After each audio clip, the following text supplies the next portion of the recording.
So whether you thought Obi-Wan Kenobi was 10 out of 10 or just a mediocre series, I think we can all agree on the fact that it contains some amazing moments. Heartbreaking, joyful, epic, and everything in between. We got to see plenty of familiar faces, but also a few new ones to the Star Wars universe, and in this video I wanted to go over my 10 favorite moments from the series. In no particular order though, because that was way too hard when I started to actually rank these scenes out. But I would love to hear in the comments below which ones are your favorites. But before we get into the top moments of Kenobi, I wanted to take a look at my favorite scene from Rise of Skywalker.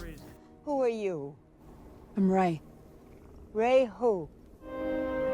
Raid Shadow Legends Is the sponsor of today's video. I'm sure you've all heard about Raid Shadow Legends by now, but if you haven't already, it's one of the biggest RPG games available both on mobile and PC. PvE, PvP, boss battles, over 600 champions, Raid has all of that, and if you want to try it out, make sure to use my QR code on the screen right now or the link in the description. The game just celebrated its 3rd anniversary, so I wanted to give you my top 3 reasons why you should try out Raid. 1. It's easy to get into and free. It took me a few minutes to get a hang of the game and feel like I was actually progressing towards something meaningful. 2. The champions. Most games have very limited character selections, but in Raid you can play as hundreds of them, which adds a lot of variety to the gameplay. 3. It's available on both PC and mobile. At least for me that's a big plus, as I spend a lot of time on my PC and don't want to look at my phone. Right now there's a lot of cool stuff going on in the game, such as a special Deliana chase event where all new and existing players can unlock her completely free. All you have to do is log into the game during 7 different days until July 20th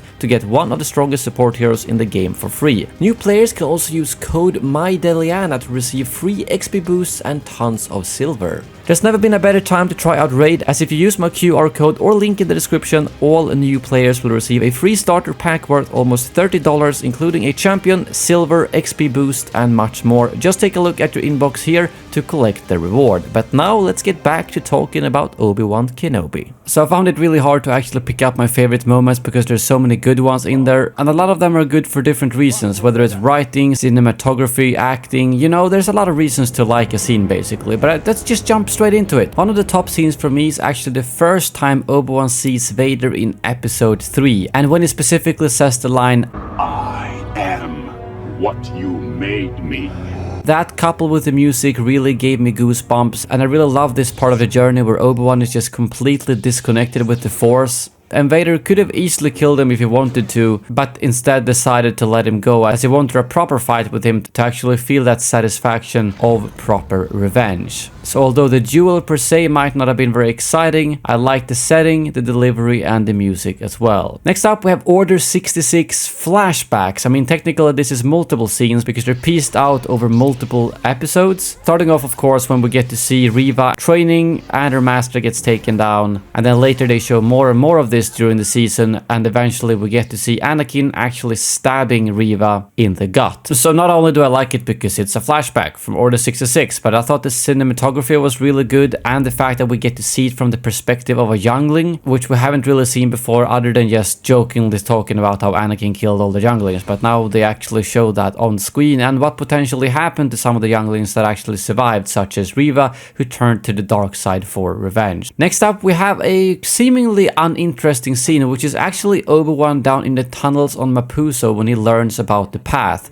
I thought this was a very big scene for many reasons, but most importantly that Obi-Wan realized that there are a lot of Jedi out there doing stuff. We get some name drops such as Quinlan Vos, but then also a bunch of other Jedi scribbled on that wall. But it's kind of the point where Obi-Wan realizes there are things we can actually do to help. The best thing is not just to hide and forget what we are, but there's plenty of Jedi and people actually helping the Jedi. So it was kind of an eye-opener for Obi-Wan, which is why I thought this scene was very strong and why I really liked it. And then I have to throw in the Qui-Gon cameo. I mean, he was teased during the entire season, and to see Liam Neeson return as Qui-Gon was absolutely phenomenal, because it's also something which has been talked about in other canon material where Qui-Gon wasn't ready to physically manifest himself as a Force ghost by the time of Revenge of the Sith and when he interacts with Yoda in the Clone Wars, but he actually trained past his death to eventually be able to show himself to Obi-Wan, which was also something that Obi-Wan had to be balanced enough in the Force to see him back. So it was kind of a two-way path, but I was so happy to see him, and it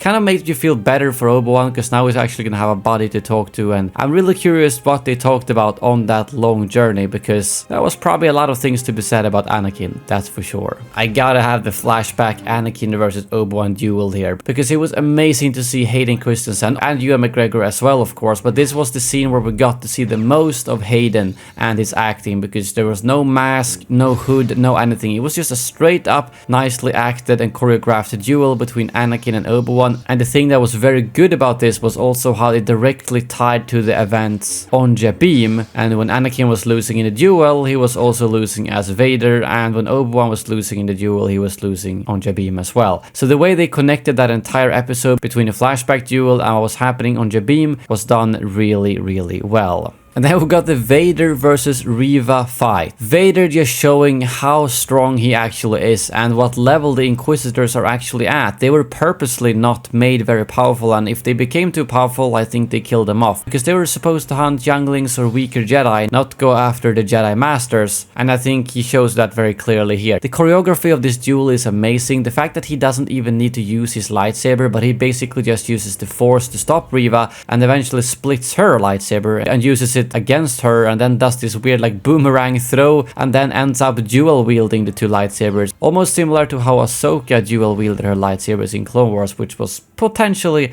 a nice little nod to that. Next up we have a scene that I think you all expected me to have on this list, the Palpatine cameo. I love Palpatine, that's why I was so happy to see him return, but I thought he was portrayed perfectly here. Ian McDiarmid killing it again as Palpatine. He's been in so much material now, but this is actually the first time he is the correct age. Palpatine and Ian McDiarmid was roughly 75, 76 years old when this was filmed, which is really cool. And I like how he kind of teased Vader a little bit about potentially being distracted about Obi-Wan. The conversation overall was great, and I love the setting of this. Like, Vader's castle is absolutely beautiful, to be honest, and this room and this scene and Palpatine's acting just made this a 10 out of 10 scene. I absolutely had to have a Grand Inquisitor scene on this list, and it's definitely gonna be the one where he returns on Jabim, because I thought the acting and delivery here was just perfect, with the first hello to then him saying revenge does wonders for the will to live, which is a very good line and explains why a lot of dark side Force users can survive seemingly mortal wounds versus light side characters die very easily, because they don't hold on to that revenge. So the Grand Inquisitor turned out to be one of my favorite characters, although he wasn't too much in the show, and Rupert Friend's portrayal of him was perfect in my opinion. The second to last scene I wanted to bring up is Leia and Obi-Wan's final meeting or goodbye on Alderaan, because I felt like I had to have a Leia scene in here. I thought the actor for Leia did everything perfectly. There were some awkward scenes like that running scene, but that didn't really have to do with Leia's acting. I think she was portrayed perfectly as that kind of a clever, sassy kid who really foreshadows how Leia will be when she's older, and portrayed by Carrie Fisher. And her final meeting here had so much good stuff, including both the serious part about Obi-Wan describing Padme and Anakin, but also the fact that Leia actually got Obi-Wan to laugh, like a proper laugh. That was the first time he hasn't been like depressed throughout the entire season, so it really feels like he let go of Anakin and he realized Anakin is dead,